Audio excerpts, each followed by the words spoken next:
इस समय देश की शासन, प्रशासन, कानून व्यवस्था सब का मजाक बना करके रख दिया गया है फिलहाल लिए।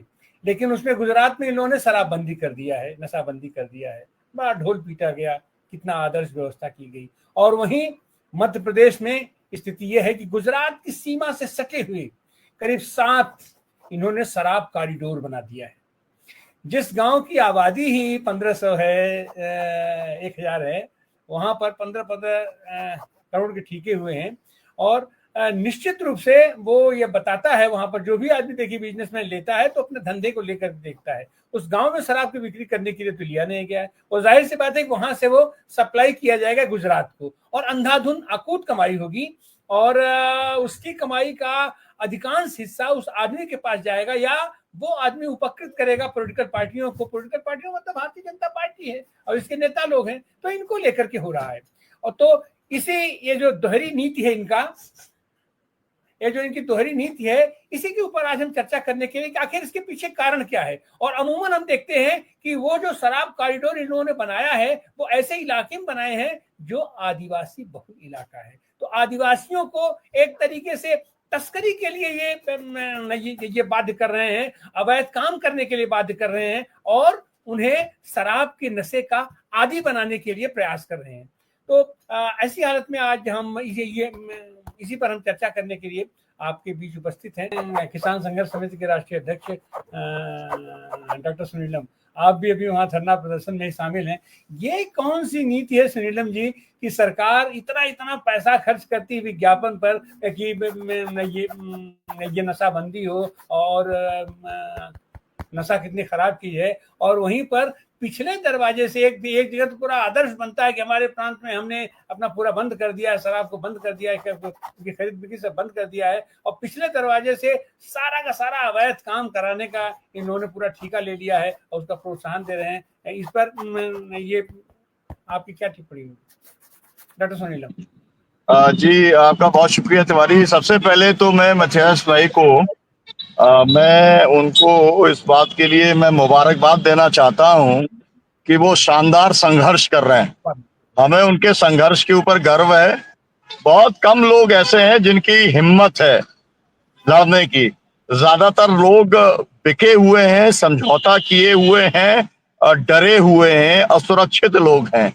लेकिन मथियास भाई जो है, उन्होंने वास्तव में पूरे के पूरे झाबुआ में नहीं, पूरे इलाके के अंदर एक नई उम्मीद पैदा की है कि भाई कोई लीडर तो है जो बिकेगा नहीं और जो हितों के लिए लड़ने का काम करेगा।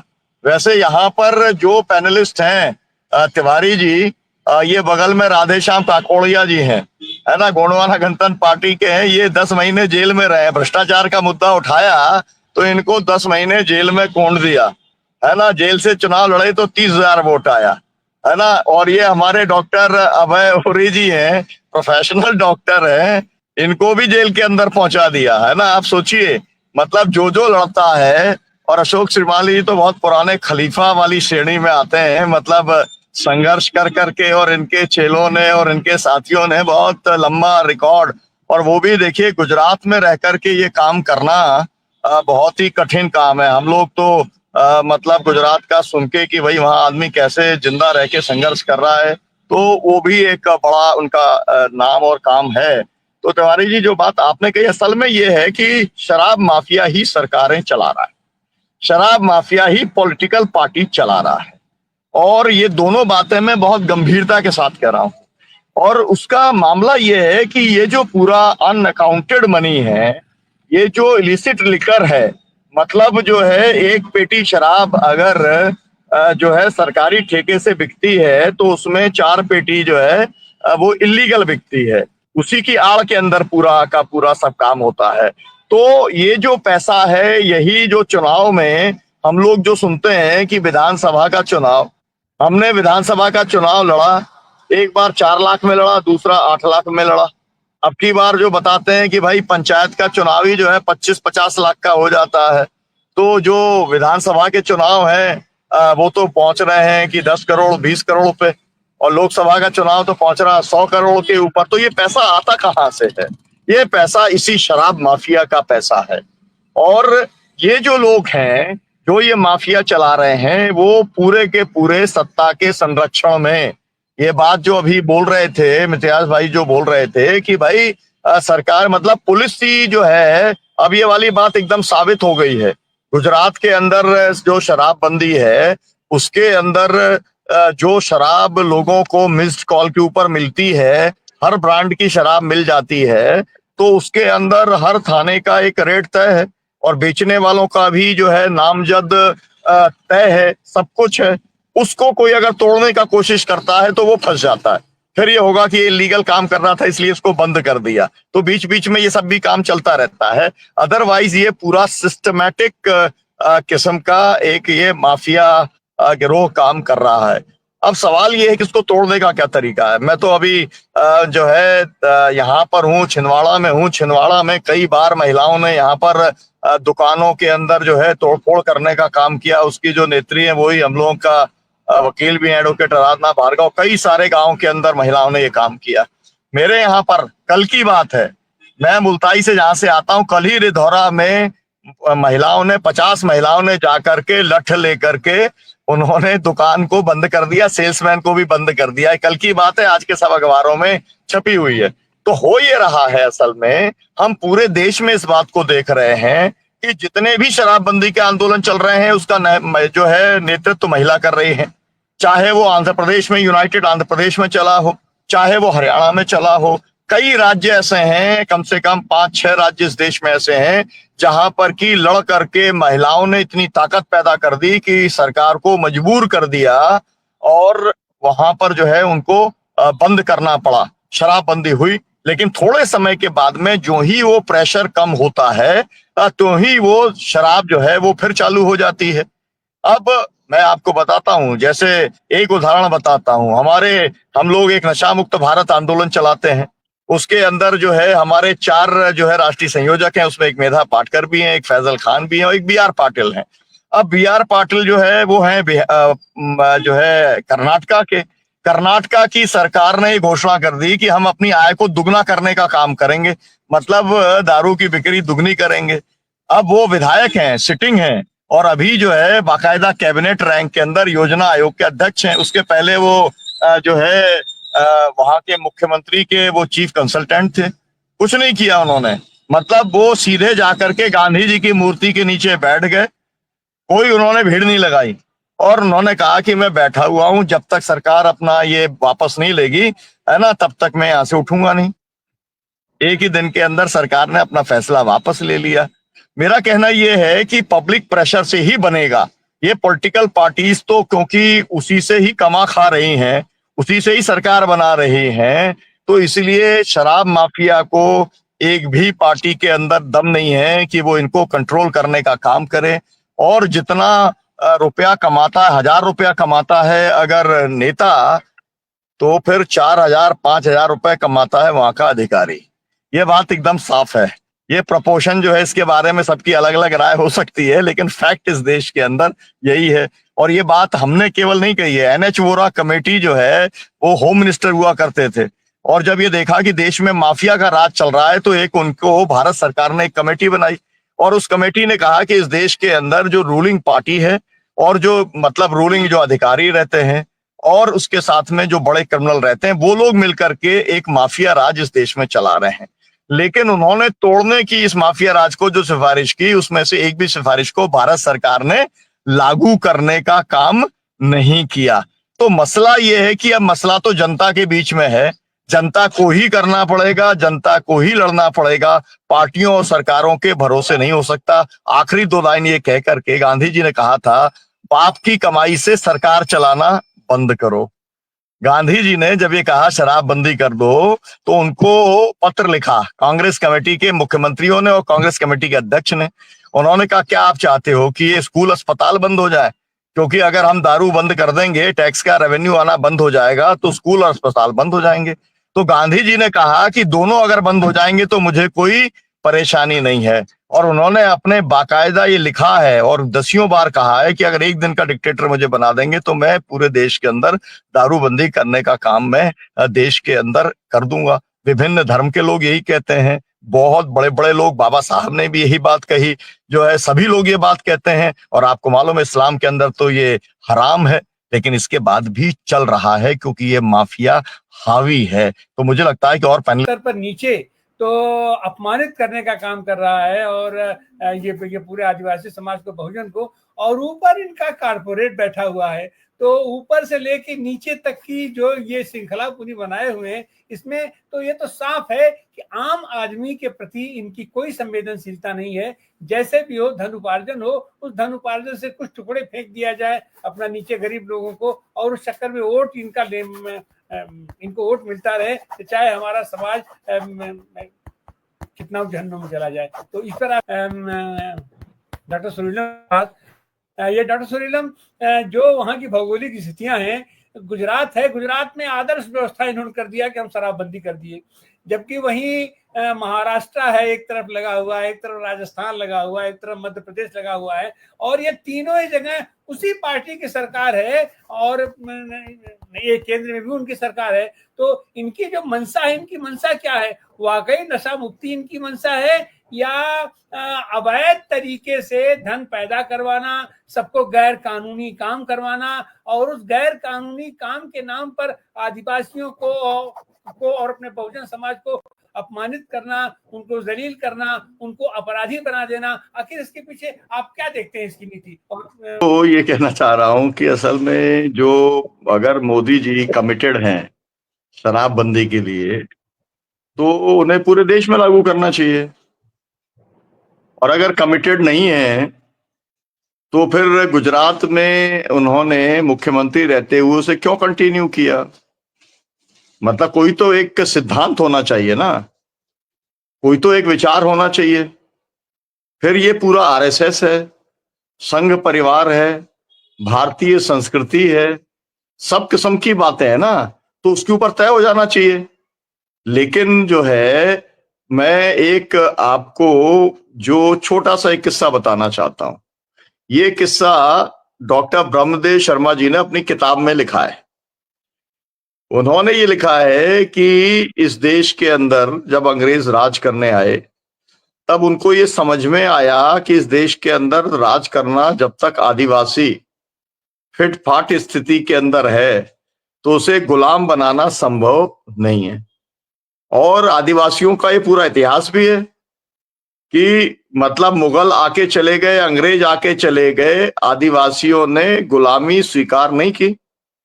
ये जो बड़े बड़े इस समय जो सेनाएं लड़ रही हैं इस समय देश के अंदर अपनी अपनी अस्मिता को लेकर के, उन्हीं के जो प्रतिनिधि लोग थे, उन्हीं लोगों ने मुगलों से भी समझौते किए और उन्हीं लोगों ने अंग्रेजों से भी समझौते करने का काम किया।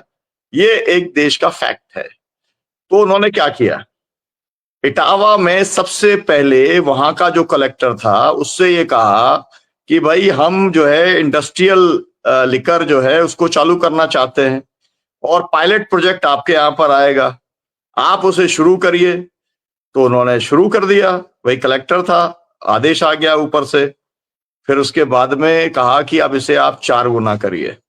तो जब 4 गुना करने के लिए वो निकला और उसने जो हालात देखे पूरे क्षेत्र के, तो उसने ये, वो ईसाई था, है ना, ये ह्यूम जो आप संस्थापक के तौर पे कांग्रेस के आप जानते हैं, उस व्यक्ति ने लिख करके मना कर दिया कि मुझे प्रमोशन नहीं चाहिए, और मैंने जितना बड़ा पाप किया है इंडस्ट्रियल लिकर को मतलब इसका विस्तार करके, इससे बहुत बड़ा नुकसान हो गया, मैं नहीं करूंगा। तो अब खैर उसको हटा दिया, ये एक अलग बात है। लेकिन इससे शुरुआत हुई। कुल मिलाकर के हम ये देखेंगे, इस देश के अंदर सुनियोजित तौर पर आदिवासियों को खत्म करने के लिए, उनका समूल नाश करने के लिए, उनकी जमीनों को छीनने के लिए, उनको पूरी तरीके से जल जंगल जमीन से मुक्त करने के लिए शराब को एक हथियार के तौर पर इस्तेमाल किया गया है। वो रूलिंग एलीट का वो फैसला था, जो फैसला अंग्रेजों का था, वही जो है इसके बाद के सत्ताधीशों का फैसला रहा है। लेकिन इसी बीच में देखिए, क्योंकि वो इलाका है जहां पर ये सब बात चल रही है, वो इलाका भीलांचल भी उसे बोल सकते हैं, या कहा जाए जो मामा बालेश्वर दयाल जहां पर बहुत सक्रिय थे, तो उन्होंने जो है इसको लेकर के जब उन्होंने अपनी तरफ से प्रयास किया, तो अभी भी जो लोग मामा बालेश्वर दयाल को मानते हैं वो दारू नहीं पीते।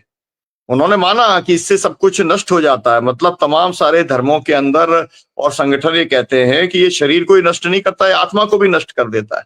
लेकिन हम लोग अभी जो बात कर रहे हैं, ये हम तात्विक बात नहीं कर रहे हैं, हम लोग ये बात कर रहे हैं कि पॉलिटिकल पार्टीज अपने खुद के हित के लिए कैसे न केवल सरकार का रेवेन्यू भी खत्म कर रही हैं, अपराधों को बढ़ावा देने का काम कर रही हैं, और भाजपा की मध्य प्रदेश की सरकार फैसिलिटेटर बनी हुई है गुजरात के अंदर शराबबंदी कानून को तोड़ करके शराब बिकवाने के लिए, और वहां के पॉलिटिशियन और यहाँ के पॉलिटिशियन के अंदर हिस्सा बांट हो जाता है। ये बात हम लगातार बहुत समय से ये बात चल रही है, और ये बात सर्वविदित बात है कि अगर एक छोटे से 1500 के गांव का, आबादी वाले गांव का अगर ठेका 20 करोड़ का होता है, तो ये समझा जा सकता है कि ये पूरी दारू कहाँ जा रही है और ये पैसा कहाँ पर पूरे तरीके से जा रहा है। इसके अंदर केवल पुलिस इन्वॉल्व नहीं है, इसमें पूरा आरटीओ डिपार्टमेंट भी इसके अंदर पूरी तरीके से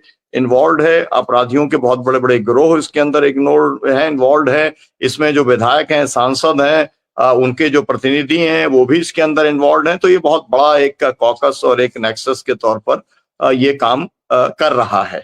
नहीं तो फिर जो है भारत का संविधान जो कहता है कि नशीले पदार्थ नहीं बेचे जाने चाहिए, तो फिर नहीं बेचे जाने चाहिए। ये तो कानून जो है मतलब संविधान सम्मत बात है ना, जो लोग कहते हैं कि शराबबंदी लागू होनी चाहिए। दूसरा एक रास्ता ये निकला, डॉक्टर बी.डी. शर्मा जी जहां तक पहुंचे थे, उन्होंने जितना काम किया देश के अंदर आदिवासी क्षेत्रों में, कम लोगों ने उतना काम किया। हालांकि अशोक जी हमारे साथ बैठे हैं, इन्होंने तो बहुत पूरा जीवन अपना लगाया है, और मुझे लगता है कि बहुत लाखों की तादाद वाला इनका संगठन है, एक कार्यक्रम लाखों लोगों का होता है। तो डॉक्टर बी.डी. शर्मा जी इस नतीजे पहुंचे थे कि फैसला ग्राम सभा के ऊपर छोड़ देना चाहिए, और ग्राम सभा जिस तरीके से जो भी निर्णय ले, सरकार को उसे सम्मान करना चाहिए। पेशा ने ये अधिकार भी उनको दिया है, लेकिन सरकार जब किसी भी कानून का पालन नहीं करती है तो पेशा का तो कर ही नहीं रही है पूरे देश के अंदर, और जो है वनाधिकार कानून की पूरी धज्जियां उड़ाने का काम कर रही है। तो सरकार के अंदर विल नहीं है, विल है कि कैसे भी पैसा कमाओ, कैसे भी जो है चुनाव में खर्चा करो, कैसे भी जो है चुनाव जीतने का काम करो। तो जब तक ये नहीं बदलेगा तब तक जो है बहुत कठिन है रोक लगना। जी तिवारी जी। एक कहावत है, मन में राम बगल में छुरी, सामने दिखाने के लिए कुछ, शोरूम कुछ है और इनके गोदाम में कुछ भरा हुआ है, अनाप शनाप तरीके से सारा काम, और किस तरीके से अवैधता को प्रश्रय दिया जाए और उसका सारा का सारा आरोप मढ़ दिया जाए हमारे बहुजन समाज को, हमारे बहुजन समाज के ऊपर, आदिवासियों के ऊपर और देश की गरीब जनता के ऊपर। मैं एक सेकंड तिवारी जी, अभी जो बात ये मिथियास जी कह रहे थे ना कि इनको फंसाने का चक्कर है, मतलब कोई बड़ी बात नहीं होगी कि ये जो है शासन प्रशासन सरकारें साबित कर दे कि भाई मिथियास भाई जो है वो सबसे बड़े जो है शराब के कारोबारी हैं और यही सबसे बड़े स्मगलर हैं।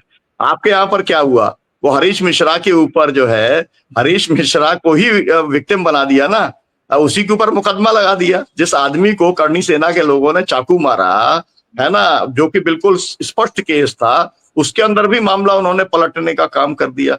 तो ये तो पूरा क्या है, एक किस्म का गिरोह बन गया है ना, जो एक रूलिंग एलीट का जो गिरोह है, तो वो कुछ भी कर सकता है। लेकिन हम इस लड़ाई के अंदर जो है मिथियास भूरिया जी के साथ में है, ये बात हम जरूर कहना चाहते हैं। तो मेरे को लगता है कि आप अशोक जी से इस चर्चा को आगे बढ़ाइए। उनका गांधी जी के सपनों को लेकर के आप लोगों ने एक लंबा आंदोलन चलाया और आंशिक सफलता, मैं तो कहूँगा कि आंशिक सफलता आप लोगों ने हासिल की कि अपना गुजरात में ये शराबबंदी आप लोगों ने लागू करा दिया। लेकिन वो मंशा तो ये फलीभूत नहीं हो पा रही है, वहां पर इफरात तरीके से शराब जा रही है, अवैध शराब जा रही है। इसको रोकने के लिए अगले चरण में आपको क्या लग रहा है, ये पूरा अपना खास करके गुजरात, महाराष्ट्र, ये मध्य प्रदेश और इन सारी चीजों को, और सेंट्रल में भी इसी मोदी की सरकार है, आपके एक गुजराती की सरकार है, तो आगे आप लोगों का क्या आंदोलन इस पर होने वाला है? अनम्यूट कर लीजिए। 1 तारीख को हम लोग व्यारा में बड़ा सम्मेलन कर रहे हैं। आप सब लोगों को इनविटेशन, और खास तो सुनीलम जी आप अवश्य आइए। हम लोगों ने प्राइवेटाइजेशन यानी कि एलपीजी के सामने आंदोलन शुरू कर दिया है। ये पूरा बाजारवाद का खेल है और हमको बाजारवाद के सामने ही संघर्ष करना पड़ेगा। ये तो सब एक कॉन्स्पिरसी है, इवन पॉलिटिशियनों को डिस्प्लेस करने का चल रहा है। ये कॉर्पोरेट्स और ये सब जो नेक्सस है, ये राजनीतिज्ञों को भी राजनीति करना नहीं देना चाह रहे हैं। इसलिए ये बड़ी लड़ाई है और वो हमने गुजरात में शुरू कर दी है अभी, क्योंकि ये छोटे छोटे इश्यूज पे अकेले अकेले लड़ने से या कोने में लड़ने से कुछ होने वाला नहीं है। इसलिए पूरे देश में इस आंदोलन को हम कैसे इंटीग्रेट कर सके, इसलिए मैंने सुबह ही अशोक चिमाली को बोला था कि सुनीलम जी को बोल देने का। तो किसानों के प्रतिनिधि के स्वरूप आप आइए, ये जो हमारे साथी है मध्य प्रदेश वाले वगैरह, उनको तो मैं बुला ही रहा हूँ, आप आइए। और तिवारी जी, आपको आना है तो आप भी आइए। ये नशाबंदी का भी 4 पीढ़ी से हम लोग आंदोलन कर रहे हैं और इनके जो हमारे अनुभव है वो भी आपको बात करेंगे। हमने धर्म का भी किया, सब कुछ किया, लेकिन फिर अभी धर्म वाले दूसरी तरह से हमको हैरान करने लगे। तो ये सब बातें हैं, इसलिए इसको सोच समझ के हम लोगों को ये आंदोलन चलाना पड़ेगा और पूरे देश में हमको चलाना पड़ेगा ये। और मुझे लगता है पूना में मिलेंगे तब भी हम लोग चर्चा करेंगे सुनीलम जी, देश में कैसे हम लोग फैला सकते हैं वो। और दूसरे जो हमारे नेटवर्क है जैसे एमएनपी वगैरह है या दूसरे हमारे भी आदिवासियों के नेटवर्क है, तो सबको हम बुला के ये पूरे आंदोलन में हम लोगों ने संविधान, संशोधन, स्वाभिमान और राष्ट्रीय संप्रभुता सुरक्षा अभियान शुरू किया है। ये जो पूरा हो रहा है वो हमारी संप्रभुता पर भी अटैक है। और 2002 में अमेरिका के कॉर्पोरेट्स ने मिलकर ये तय किया था कि डेमोक्रेसी में अब वो बाहर निकाल देना चाहिए और हमको खुद आ जाना चाहिए। तो ये तो उनके लिए भी बर्बादी है, ये जो कर रहे हैं उनके लिए भी बर्बादी है, ये राजनीतिज्ञों के लिए भी। इसलिए हम इस ढंग से ये लड़ाई को ले जाएंगे कि ये तो आपके लिए भी खतरे की घंटी है। और हम तो जब से मोदी जी चुन के आए हैं तब से कह रहे हैं कि ये जो कॉर्पोरेट्स आप लोगों आपको अभी मदद किया है, ऐसे कॉर्पोरेट्स लोगों ने ही अगले प्रधानमंत्रियों को मारे हैं, इसलिए आप भी संभालिए। ये हम शुरू से कहते आए हैं उनको। तो ये बड़े लेवल से हम लोग उसको एड्रेस करेंगे। ये छोटे लेवल से एड्रेस हो सके ऐसा नहीं है। ये 1888 में अंग्रेजों ने ये कानून बनाया कि आप दारू पी सकते हैं लेकिन बना नहीं सकते, और ये राजाओं ने भी स्वीकार कर लिया। इसलिए ये सब धंधा तब से शुरू हुआ है। दूसरे शराब बनाते हैं और आदिवासी तो टैक्स नहीं, रेवेन्यू नहीं देते थे, तो उनको लगा कि ये दारू पीते हैं इसलिए दारू में से रेवेन्यू आ जाएगा। और उस जमाने में हमारे सूरत के कलेक्टर ने लिखा कि आदिवासियों ने अच्छा प्रतिभाव दिया और उस जमाने में 7 लाख रुपये सूरत डिस्ट्रिक्ट के इनकम बढ़ी दारू में से। तो ये तो तब से ये दारू में से सरकारें चल रही है। अभी दारू में से चलती है ऐसा नहीं है, लेकिन ये पूरे समाज में हम लोगों को एक जागृति उसके लिए खड़ी करनी पड़ेगी। और अच्छा लगा आप सबको इस बहाने मिलने का हुआ। और सुनीलम जी, आप तो फिक्स ही कर लीजिए, 1 तारीख को आपको अवश्य आना। उनसे फिर बात करते हैं। धन्यवाद। अब हम अंतिम टिप्पणी के लिए चलते हैं शिमाली जी के पास।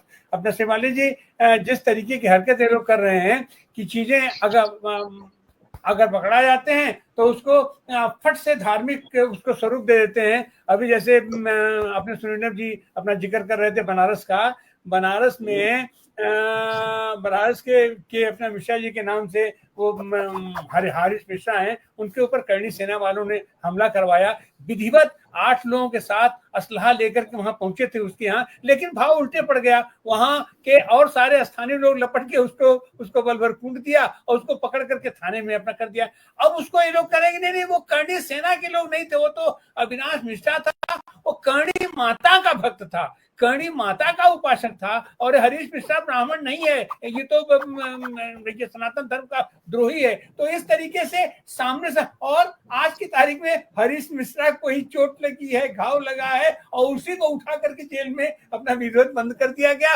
और लोग आपने बाहर आकर के पूरा नंगा नाच कर रहे। तो यही सारी स्थितियां हम लोग देखते हैं आपके इन संदर्भों में भी। तो आखिर इसका वो प्रभावी रूप से प्रभाव डालने के लिए और ये प्रभावी रूप में इसको देने के लिए आप लोग का इस पर क्या रणनीति होगी, माली जी?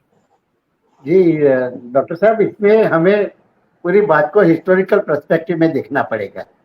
ऐतिहासिक परिप्रेक्ष्य में देखा जाए सुनीलम जी, तो ये तो सदियों से पुरानी चली आ रही है, मगर अभी उसका एकदम हाव हो गया है। तो वो बहुत बार जब हम इतिहास के कुछ अन्य ऐसे देखते हैं, तो उसमें बहुत सारे ऐसे आपको किस्से मिलेंगे।